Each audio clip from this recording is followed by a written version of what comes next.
नमस्कार, मैं पवन त्रिपाठी कौशलोद्घोष न्यूज़ में एक बार फिर से आप सभी का हार्दिक स्वागत और अभिनंदन करता हूं। आज हम आए हैं उत्तर प्रदेश की राजधानी लखनऊ के राजाजीपुरम परिक्षेत्र में, जहां पर पर्टिकुलर राजाजीपुरम जो कि समस्याओं का एक गढ़ के रूप में तैयार हो रहा है। जैसा कि हम देख पा रहे हैं कि समग्र विकास जो लखनऊ का हो रहा है, उस तरह से राजाजीपुरम पश्चिम विधानसभा क्षेत्र के भीतर विकास कुछ कमतर दिखाई देता है।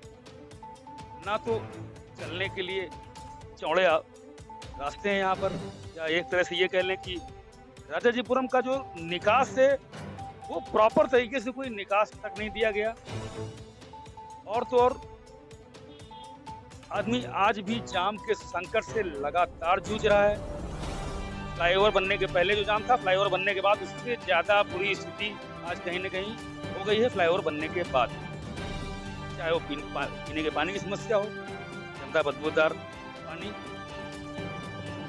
या गीले की समस्या हो, इस तरह की छोटी छोटी समस्याएं इन्होंने एक समस्याओं का संग्रह जैसे होता है उस तरह का रूप धारण कर लिया है। इसके विरोध में और इसको ये सारी व्यवस्थाएं पटरी पर लाने के लिए जनमत संग्रह समिति, इसका बैनर में नाम यहाँ देख पा रहे हैं, इनके द्वारा एक हस्ताक्षर अभियान चलाया जा रहा है और एक बहुत ही शांतिपूर्ण ढंग से इस विरोध का प्रदर्शन किया जा रहा है। ये जगह जगह पर अपने कैंप लगाते हैं और वहाँ पर एक अपना हस्ताक्षर अभियान चलाते हैं। अभी हम राजाजीपुरम की सपना कॉलोनी मौजूद है, यहाँ पर इनका आज कैंप लगा हुआ है। हमारे साथ मौजूद हैं अनूप शुक्ला जी, जो कि जिन्होंने बीड़ा उठाया है कि राजाजीपुरम की जो जन समस्याएं चाहे छोटी हो चाहे बड़ी हो। और आपको इसके बीच में एक बात और बता दें कि राजाजीपुरम राजनीति का एक बहुत बड़ा गढ़ है। छोटे से लेके बड़े तक बहुत सारे नेता यहाँ पर मौजूद हैं, मगर जो मुख्य समस्याएं हैं विकास की, जैसे कि आप देखते हैं दक्षिणी क्षेत्र है, गोमती नगर है, महानगर है, अलीगंज है, विकास नगर है, इस तरह के जितने क्षेत्र जो हैं ये की तरफ बढ़ रहे हैं और राजाजीपुरम पर्टिकुलर जो है कहीं न कहीं बढ़ता जा रहा है और बढ़ता ही जा रहा है। हमारे पास मौजूद है अनूप शुक्ला जी, से बात करते हैं। नमस्कार अनूप जी, ये क्या पूरा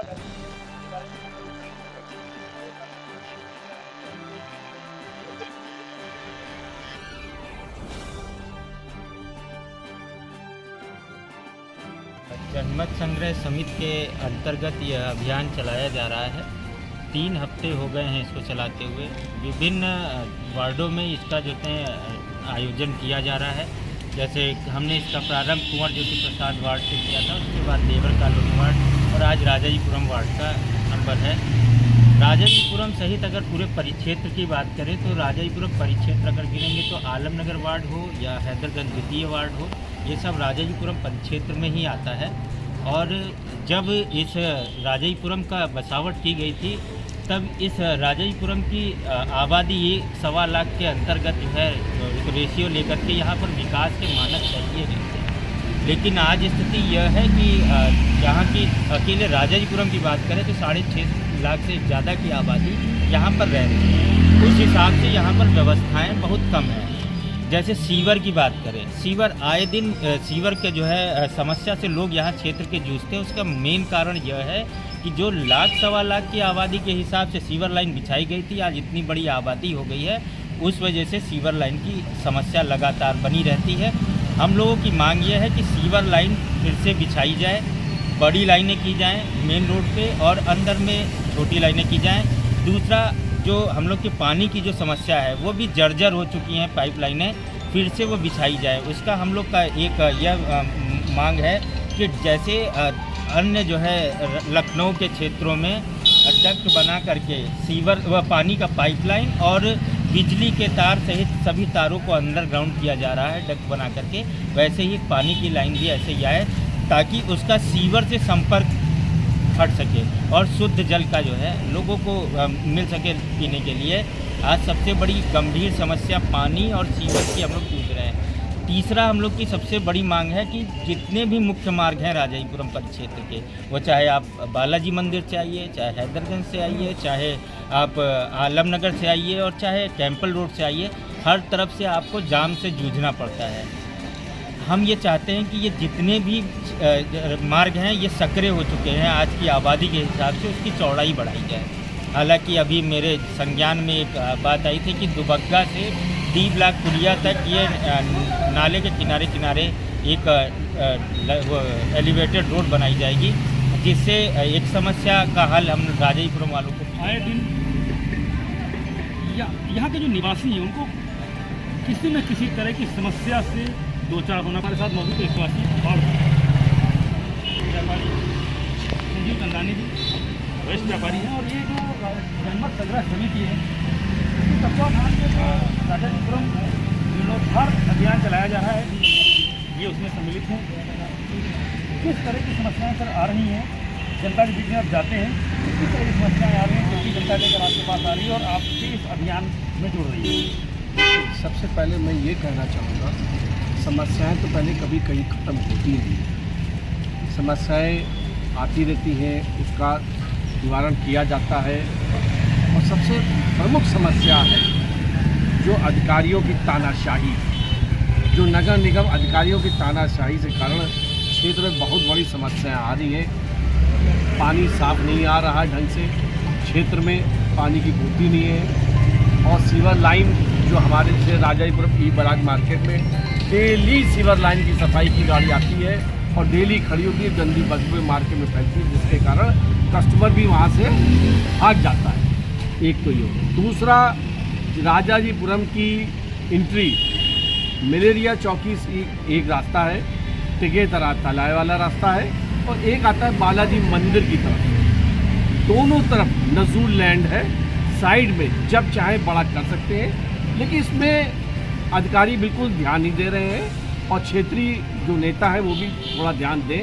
इस बात के लिए मैं कहना चाहूँगा, जो भी क्षेत्र में राजनीति करते हैं उनको ये चीज़ देखनी चाहिए, इसके लिए उनको आवाज़ उठानी चाहिए। और रहा आपका लाइट की समस्या, लाइट की समस्या श्रीकांत जी के शर्मा जी के समय में बहुत अच्छी थी, अब बहुत दिक्कतें आने लगी हैं। हमारे साथ मौजूद है यहाँ पर व्यापारी उपाध्याय जी, श्रवण उपाध्याय सर। जैसे कि आप दूसरे क्षेत्र देख पाते हैं, मैं दक्षिणी क्षेत्रों की बात करूँ चाहे दूसरे क्षेत्रों की बात करूँ, एक तरफ लगातार विकास पर अग्रसर है, चाहे वो गोमती नगर का क्षेत्र हो, चाहे महानगर का क्षेत्र हो, या इधर आशियाना वगैरह जो क्षेत्र हैं, ये बहुत तेज़ी से डेवलप कर रहे हैं और तरह तरह से विकास के आयामों को पार कर रहे हैं। उसको देखते हुए हम अगर राजाजीपुरम को देखते हैं तो कहीं न कहीं पिछड़ा पाते हैं। क्या कहना चाहते हैं? राजाजीपुरम में सबसे दिक्कत तो आवागमन का है, एंट्री जो हर कॉलोनी जितनी भी नई कॉलोनियाँ बनी हैं वो लगता है कि कॉलोनी है। राजाजीपुरम को बिल्कुल गांव की तरह बना दिया, जैसे गांव में एंट्रियाँ होती हैं पटरी सकरी वसरी, जिसके लिए सेपरेट कॉलोनी के लिए रोड की व्यवस्था ही नहीं है। मतलब कहना चाह रहे हैं कि मुख्य मार्ग कोई है ही नहीं, कोई नहीं है। और एक आपका उधर लाल मस्जिद साइड में, लाल मस्जिद उधर बुद्धेश्वर को जाता, अगर उधर भी अगर एक रास्ता देखी जाए तो बीच में तो चौड़ा है, लेकिन वहाँ पे आके इतना सकरा हो गया है राजनीति के चक्कर में, वहाँ आए दिन जाम लगता है। चाहे एम्बुलेंस भी गाड़ी अगर आए, अगर जाम में फंस गई तो समझ लीजिए पेशेंट वहीं मरीज जाना हो।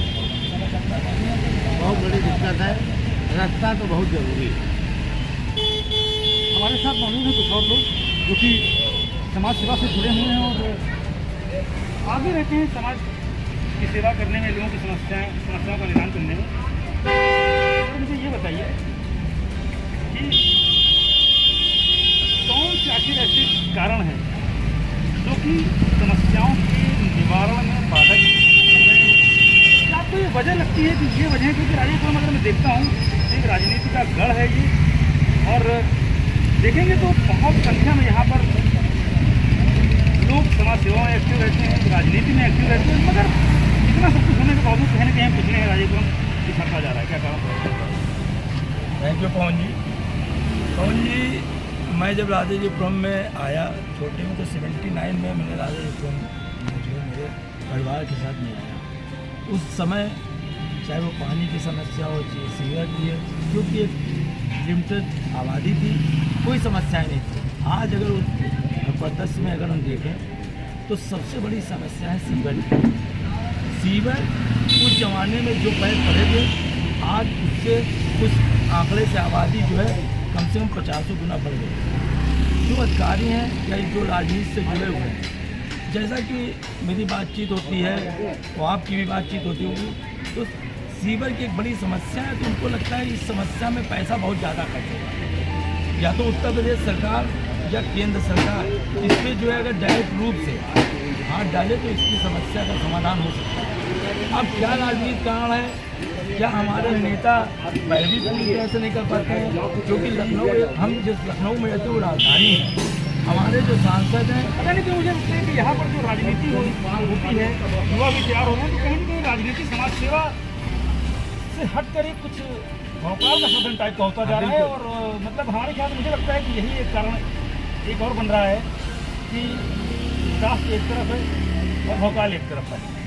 बिल्कुल है, आपकी बात से हम सहमत हैं। आज हमारे नेता 20-20 साल से छोटे नेता सब जो है अपने कुर्सी में हैं, उनको लगता है ये भाजपा का गढ़ है, या अगर उसके बाद दूसरे नंबर पे सपा का गढ़ है, तो ये उनको लगता है कि जाओगे कहाँ आखिर। और जिसको भी बनाते हैं वो 2 साल बाद ऐसे बदल जाता है तो हमारी लड़ाई छोड़ के सिर्फ अपने लिए ही काम करने लगता है। अगर हम सब मिल के, जैसा कि अनूप जी ने इस कदम को उठाया, अनूप जी ने इससे पहले आलमनगर स्टेशन के नाम के लिए, जिसके लिए हमको कामयाबी मिली, उठाया। अगर हम सब लोग मिल के कंधे से कंधा मिला के अगर साथ हैं तो ऐसी सीवर की कोई बहुत बड़ी समस्या नहीं है कि जिसका हल नहीं होता। और रही बात जो रास्ते की, सबसे बड़ा रास्ते का कष्ट ये है कि जो हमारा एक परिवार है, तो मुस्लिम परिवार है, उसमें जो जुलूस निकलता है वो अगर साल में जो अगर 3 बार भी जुलूस निकलता है, 3 बार वो राजाजीपुरम में हमको जो है ताले में बंद कर देता है। तो ऊपर वालों से लगातार ये अनुरोध रहता है कि हम लोग को वो रास्ता ओवरब्रिज बिना ओवरब्रिज को वहीं समाप्त कर दिया गया मीडिया चौकी पे। अगर उसको मीना बैकी से जोड़ते तो हम ऊपर से जो है ऊपर जा सकते थे शहर के बाहर। लेकिन ये भी है कि ऊपर वालों का धन्यवाद अदा करें कि राजनीति भाई ने हमको छोटा का पुल मिला, जिसकी वजह से तो आप लोगों को बेनिफिट मिला, लेकिन वो बेनिफिट नहीं मिला जो हमारे चाहे वो यहाँ के जो मार्ग हैं के लिए हो, पेयजल की समस्या हो, सीवर की समस्या हो, और बहुत सारी समस्या है। और देख रहे हैं जन संघर्ष समिति जो है इसके साथ लोग जुड़ रहे हैं। यहाँ पर लोगों ने हस्ताक्षर कर रखे हैं और लगातार लोग आ रहे हैं और इनके साथ जुड़ रहे हैं। और हम इनको भी बहुत बहुत बधाई देते हैं कि इनका जो कार्यक्रम है, अभी इन्होंने इससे पहले सिद्धेश्वर धाम जो आलमनगर स्टेशन है उसको सिद्धेश्वर धाम नाम परिवर्तित करने के लिए इसी तरह का संघर्ष किया था और इनको एक अच्छी सफलता उसके अंदर मिली और ये प्रोग्राम इनका सफल हो। बाकी बने रहिए हमारे साथ, बाद में खबरों के लिए लगातार। त्रिपाठी के साथ पवन त्रिपाठी और दोस्त न्यूज़।